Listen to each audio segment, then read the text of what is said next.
ای سید ما، ای مولای ما،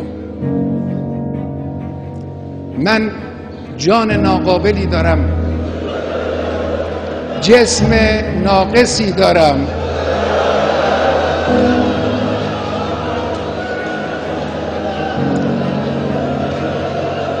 اندک آبرویی هم دارم که این را هم خود شما به ما دادید.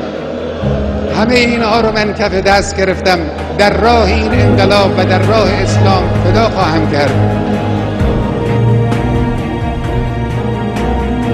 سید ما، مولای ما، دعا کن برای ما. صاحب ما تویی، صاحب این کشور تویی، صاحب این انقلاب تویی. پشتیبان ما شما هستید. ما این راه رو ادامه خواهیم داد، با قدرت هم ادامه خواهیم داد. در این راه ها رو با دعای خود، با حمایت خود، با توجه خود